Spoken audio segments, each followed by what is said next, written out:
atenți acum. Pe ce continent te afli tu, Dilău? Pe ce continent te afli? Ia zi mai tare. Bun, deci întrebare, el o știut. Tu știi?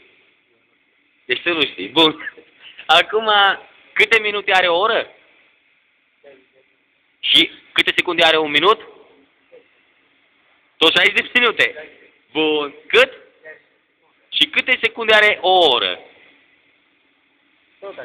Bun. Care e mai greu? Un kil de pene sau un kil de plumb?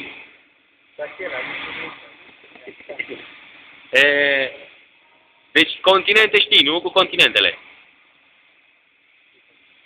Bun. Deci eu așa zic eu, cum ai zis și tu. Deci, continentul Africa, ai auzit de el? Tu ești acolo pe el?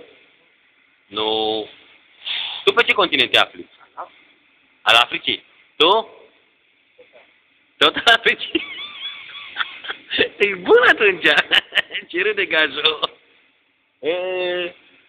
Deci planete, nu știi câte planete. Câte planete avem? Avem 9 planete. Nu știu cunoaște. Tu câte știi? O 9. Da, zi o planetă. Da.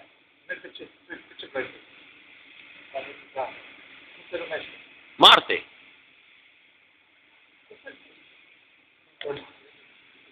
Zi, mă, nu ai auzit de Marte. Dar de Terra ai auzit? De planeta Marte. Terra e mai aproape de noi. Nu știi care e Terra?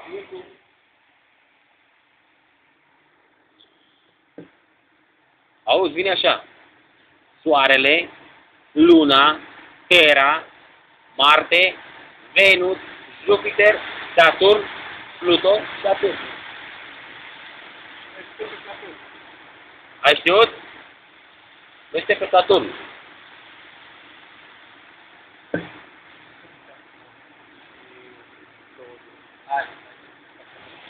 No, hai să mai întreb ceva. Din ce se face creta? Bun, atunci zic eu. Din ce se face apa? Apa? Da. Curent de aer. Ai văzut? Apa se face din curent de aer. Aici știu eu, Dilăule. Hai că te întreb. Deci din curent de aer ai știut. Din ce se face fulgerul? Fulgerul, din ce se face fulgerul? Paratrâns. Din paratrâns.